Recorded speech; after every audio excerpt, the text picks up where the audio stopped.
By the way, if it isn't regular Takis, go fuck your mother. What's up, guys? Thank you for clicking on my video. As you can see from the title, if you ain't fucking blind, if you're colorblind, that's fine. You should still be able to read.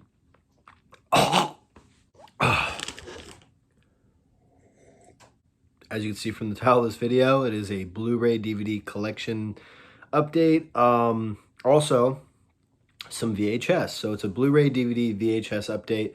I have picked up a lot of each of the three. I have picked up a lot of all three in the last couple months. Since my last video, I think it was 4 months ago. But I'm not going to show everything. I'm just going to show a little bit of each one. I'm going to show a little bit of VHSs, a couple of the DVDs, and then I'll show a good amount of the Blu-rays, but I don't think I'll show all of them just because I kind of put them all away and I don't really want to pull everything out, but we'll see. I'll probably show most of them. Let's get into the VHS portion of the video. I have the film We're Back. This movie sucks. Stale voice acting I've ever seen, and the animation's not great, but it's nostalgic, you know. Coolest thing about this, and I'm glad I picked it up, it came with the stickers that originally came with the VHS when it was released in the 90s. So the fact that these stickers came intact and they're fucking in good condition, I mean, that's worth the buck right there. And that is Stripes. This is definitely a better first half of a movie than is the second half, but I do love this movie all the way through. Gotta love Bill Murray. Next off, we have Aliens, which in my opinion is better than the first. I mean, a lot of people have that opinion, so I'm not like that edgy for saying that. I mean, a lot of people love this movie more than the first. I like it basically just as much. I would just say if I had to pick one, it'd be number 2. Hanky Panky, beautiful VHS. I can't believe I found this. This thing is rarer than the fucking Treasure of Atlantis. I don't fucking know. But yeah, this is worth like 20 bucks. I got it for $1, so that alone made it worth picking up. But this movie is dog shit. From what I remember, I love Gene Wilder to death, but, you know, quite literally R.I.P. But, yeah, it's not one of his greatest. But, again, if you find this on DVD or VHS anywhere, always grab it because it is rare. We have a really good Gene Wilder film, and that is Young Frankenstein. Mel Brooks is the man. Twins. Gotta love me some twins. This is, I mean, I do, but other cases. This is one of the best Arnold Schwarzenegger vehicles. I mean, and the only good pairing of these two. Junior sucks donkey dick. I don't care what anybody says. That movie sucks.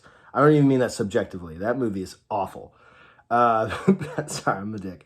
But yeah, love this movie. This has so many quotable lines. How does bullshit walk? These ones I was really happy to find, especially how minty they are. I found 3, not just 1, but 3 Marx Brothers VHSs. I actually forgot these even existed. I was so used to them being on DVD and Blu-ray that I actually forgot they put these out on VHS. And they're just beautiful. I mean, come on. I spent like $10 for all 3 of these all together, and I think that's a wicked deal, especially the fact that it's worth double altogether. Place My Heart, one of my favorite Coen Brothers films with John Goodman and John Turturro. That is Barton Fink, sealed copy. I don't care, even if this movie goes up to like $20,000 for a sealed VHS, I'm never selling this. This is just a capsule of love. I love this movie. It is creepy, it is funny, it is a expose on Hollywood writing, not even just at that time, but now. I mean, how much they limit you as a writer when you write for a big budget film or when you write for Hollywood in general. And just the fact that it's basically a horror movie without even seeming like one at all. I mean, it's got, that's the thing about the Coen Brothers that they do so well, is they blend so many genres together so finely that you can't even really describe what genre each of their movies are because they're just such a wide variety of genres. But yeah. Especially Barton Fink because, like I said, there's some scenes in that movie where it's like borderline horror where you're like, damn, that's fucking dark. Williams, Stand Up right here. Really happy to find this on VHS. Like I said, I pretty much only buy stuff that I really like or that's really rare on VHS. And in this case, it's both. So really happy. Next up, the last on the VHS list is a movie called Daryl, aka D-A-R-Y-L. Kind of looks like a pre-AI film, you know, about basically the same thing from what I read. Little kid who's an AI, and just checked every box of what I love when I go to find VHSs. I mean, it's got the Jetsons right there. I'm assuming his character like loves American TV or something. I don't know.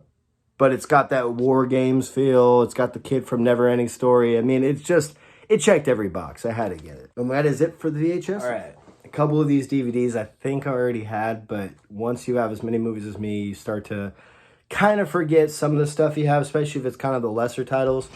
But again, I'll also pick up something again if I'm not sure and it's in a really good condition and it's worth money or it's really cheap. And I think this kind of fit all those descriptions. So that is Volunteers with John Candy and Tom Hanks. It's all right. It's kind of a parody on Bridge on the River Kwai. There's at least a lot of things that parody that film in this movie. It's okay. I think it's where Tom Hanks met his wife, Rita Wilson, and John Candy's pretty good in it. It just feels so TV, which was an HBO film, and it just does not try to feel any more than just a shitty late night HBO movie that you'd watch on TV. And that's where I saw it for the first time was TV. So yeah, it's okay. It's worth having if you're a John Candy fan. If we have Airborne, never seen it, but I'll pick up any Warner Archive for a couple dollars. So yeah, I've not seen it.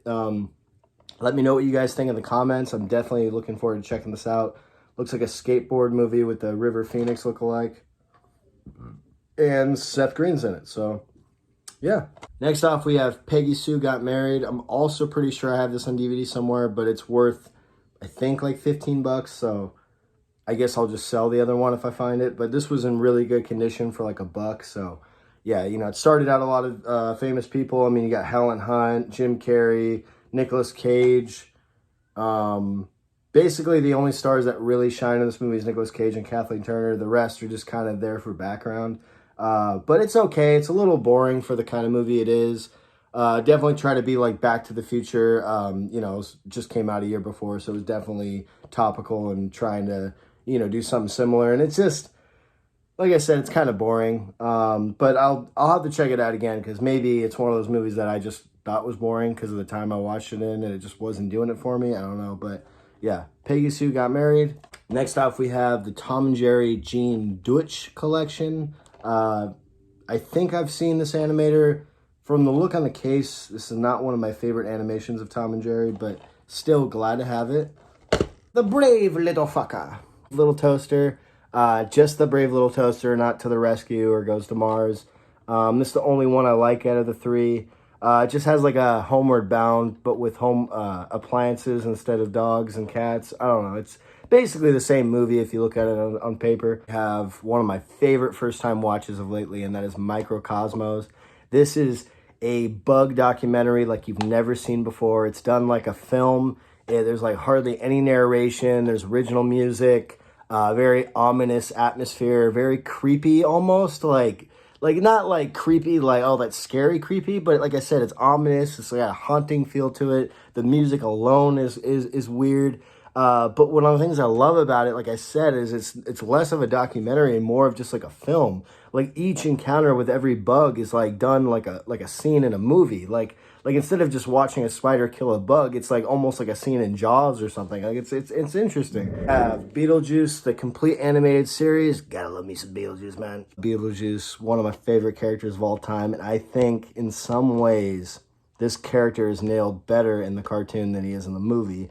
I mean, mainly because you have a whole series to watch him in versus 18 minutes of the original film that he was in, which obviously is the best. Michael Keaton, nobody can beat Michael Keaton. But with that being said, for being a cartoon version of a movie, this fucking kills it. SLC Punk with the seal. I don't know. We have a sealed copy of SLC Punk. Really happy to have this in my collection. I did watch it on HBO Max after I bought the DVD because I was like, it's perfect. I don't have to fucking open this thing. And I don't think it's really as out of print as it used to be, so that's kind of a bummer. Next off, I have a 4-pack with a bunch of shitty movies, but I got it for one in particular, and that is not the Yards. What the fuck am I saying? For Two Hands, which is one of Heath Ledger's earlier films that he made in Australia with Rose Byrne. This was made the same year as 10 Things I Hate About You. And it's fucking phenomenal. Super underrated. It's like a little heist gangster movie, and it's just... Mwah. Yeah, that and Run Lola Run would be a great double feature. I have some Sctv DVDs. I got the first season and then the Christmas special here. I have not watched much Sctv, not as much as I'd like to, but I know that it started off a lot of the heavy ringers and that, you know, like John Candy, Eugene Levy, Dave Thomas, Rick Moranis. I mean, the list goes on. Catherine O'Hara. I mean, it's just... You can't beat that time of comedians. I mean, like the SNL, SCTV era in the 80s. Oh my God, dude. It's unbeatable. But anyway, I had to get this to put in my John Candy collection, so really happy to have that. Okay, that sums up the DVDs.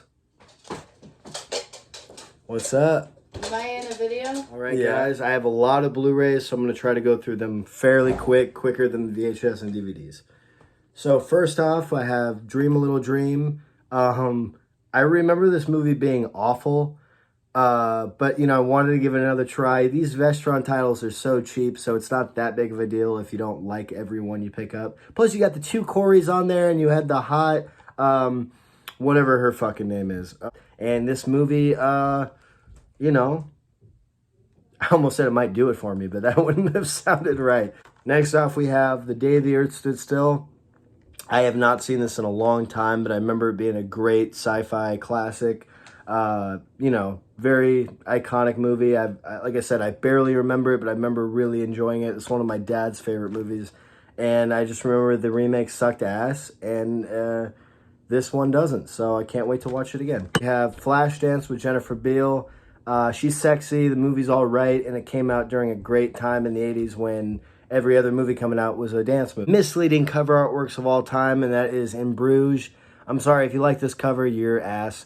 Cover sucks, but who cares about covers? All you need is the DVD. If you got fucking, oh my God, did I say DVD? Man, I drank too much coffee. Colin Farrell, Ray Fiennes, directed by Martin McDonagh, Brendan Gleeson, great little gangster comedy, crime, you know, drama, thriller, action thing that it is. It's got a lot to it, but yeah, it's great. Next off, we have X, one of my favorite movies of the year. This movie fucking, is sexy as hell, by the way. But no, this movie is great, directed by Ty West, which is crazy because I wasn't as big on his other film, The House of the Devil. So, or I'm pretty sure that's what it's called. Yeah, House of the Devil, I'm pretty sure. But yeah, love this movie. Loved all the horror elements. I loved the references to other horror movies. I thought it found its own ground, and I love the group of characters. I love the idea. I think it's just a great throwback to slasher horror that we finally needed to cleanse our palate of the elevated horror. If we have a movie longer than my dick, surprisingly, and that is Lawrence of Arabia. I have not seen this, but it's directed by David Lean, the genius behind Bridge of the River Kwai and Blithe Spirit. I have seen those two movies. Haven't seen this one. Need to get through his whole filmography, though. This is longer than most of his other movies put together. So we have Artificial Intelligence, which... that's basically what Steven Spielberg had when he was making this movie. It's okay. Haley Joel Osment's really cringy. The production I love. The production is the best part. I love that early 2000s sci-fi. I don't know. It's just something about the effects and everything just has like a charm to them. And I love early 2000s sci-fi movies. I felt like when CGI started getting better, there was a certain moment of time where it just looked perfect to me. And this is one of those examples. But it's just kind of a pointless movie. Stupid ending. Jude Law's character is wasted. And like I said, Haley Joel Osment is cringy as hell in this movie. But good idea. And like I said, it had a lot of good things behind the production. But as a movie, it's all right. And it's got a great slipcover. Next off, we have The Incredible Weight of Massive Talent. A lot of fun. If you like Nicolas Cage, this movie is for you. Next off, we have The Searchers, one of the greatest John Wayne movies ever. I mean, from the moment this movie starts, from start to finish, it just goes by so fast. We have Monty Python, The Holy Grail. Fucking love this movie. It's one of the greatest feats of independent filmmaking. Gremlins 2, bigger and funner sequel, but not even close to the original. The original is way better. I don't care what anybody fucking says. This one is definitely, like I said, it's got, you know, a lot more going on, but that's just it. That's what I like about the original more, is it had that classic buildup and, you know, kind of a home invasion type vibe with the Gremlins, you know, trying to kill the mom and everything. It's just more classic horror where, you know, it's still comedy, obviously, but a little bit more on the horror ground than this, where it's just basically a Looney Tunes episode with Gremlins. SpongeBob SquarePants, the movie. This movie, growing up, I used to watch it on replay all the time. SpongeBob was my jam. And if you like SpongeBob, you like Patrick, and who are you looking at, Pinhead? Yeah, a lot of fun. Gotta love the first one. The rest of the movies suck. The show started sucking around season 4. 1, 2, and 3 are the best, and then the movie's really good too. I have Blazing Saddles, Mel Brooks, one of his best. I know this is one of my buddy Jace's favorite movies. But yeah, I really enjoy this movie. Like, again, Mel Brooks, he takes everything he does so seriously, which makes his movies a lot more memorable and enjoyable than a lot of other parodies that just kind of get too goofy with it. Yes, he's silly, but he takes his productions just as serious as the ones that he's parodying, which makes them a lot, like I said, a lot more special. So yeah, Blazing Saddles. Next off, we have some more great comedy, and that is Abbott and Costello Meet Frankenstein with that Universal slipcover. Really happy to own this, and gotta love me some Abbott and Costello. We have True Romance. Fucking love this movie, dude. This is one that I hadn't seen in years, and I finally watched it again with the new 4K restoration, which looks amazing. Fantastic cast all around, one of the most star-studded cast, and you wouldn't even expect it. But you got a screenplay written by Quentin Tarantino and direction from Tony Scott, and both of their styles blend so perfectly, and it's just so fast-paced, fun, funny, and a fucked up little romance that will get you going every time. I don't know what that means, but, you know, get you going. Peter Sellers in The Party is one of my personal favorites of his. Lady Hawk with Matthew Broderick, Michelle Pfeiffer, and Rutger Hauer. Amazing cast, and, you know, that 80s fantasy feel. Never seen it. I know I was just acting like I did, not intentionally, but I've always had interest in this movie. One of my cousins named their daughter after this movie. They didn't name her Lady Hawk, but they named her the name, I think, Isabeau or something. I don't know. I don't really talk to them that much, but yeah, really, really, really excited to check this out. I've Enter the Dragon, probably Bruce Lee's best that I've seen. Not a huge Bruce Lee fan, not because, like, you know, I can respect him as a figure, I respect him as an icon, but I love this movie. But you're not going to see me go out of my way to watch, like, all of his movies. It's just, I'm just not going to promise something I know I won't do. And Monty Python's The Meaning of Life, which I have not seen, but I've heard mixed things about it. And I think I've seen it when I was a kid, I just don't really remember it, but I know it's more heavy on the flying circus side of their humor, so yeah, excited to check it out though. The Last Waltz, one of the most beautiful concerts caught on tape, and also a little bit of a documentary as well. Fucking amazing, dude. I listen to this soundtrack every day. It's just everything about it, the era it was made in, and just, oh my God, so good. Please check this out if you have not already. It's got so many great stars in it. Neil Diamond, Neil Young, all of the people in the band, Robbie Robertson, Ronnie Hawkins, Joni Mitchell, Ringo Starr, Bob Dylan. I mean, this movie's got everybody in it, and it's so fucking good. Next off, we have Lord of the Flies, fucking classic, very also tragic story, but it teaches a lot of lessons. I think this is a great book to introduce, or sorry, movie, but book, story, same thing. You know, it's all the same story. Give Me Shelter. I know this is right up my alley. I have not seen it though, but I know I'm going to love it. So really excited to check this out. I think this tackles the whole incident with the Hell's Angels and, you know, when they bombarded their concert. And yeah, I'm fucking stoked to watch this. So definitely let me know what you guys think about that one. Ooh.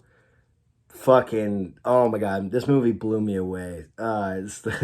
and in other ways too. The Girl Can't Help It, Jane Mansfield and Tom Ewell, so charming. This movie is very self-aware. It's funny. It's a great romance. It's a good expose on Hollywood and, you know, certain things you got to do to go up the ladder and how gangsters can kind of be behind certain starlets kind of going up. And it's really good. Also features all these bands at the time: Little Richard, Fats Domino, Julie London, Gene Vincent, The Platters, Eddie Cochran. I've always been a huge fan of this era of music, and it's like this movie was designed for me, humor-wise, music-wise. And Jane Mansfield, oh my God, dude. Marilyn Monroe had to run for her money, because I don't care what anybody says. I might like Jane Mansfield just a tiny bit more, at least in this movie. Okay, how about this? Without competition, I will say I liked her in this movie just as much as I liked Marilyn Monroe in Some Like It Hot, which is saying a lot because I fucking love her in that movie. So please check this out if you guys ever get a chance. Next off, we have another amazing movie that is I Want to Hold Your Hand. Fucking awesome movie too.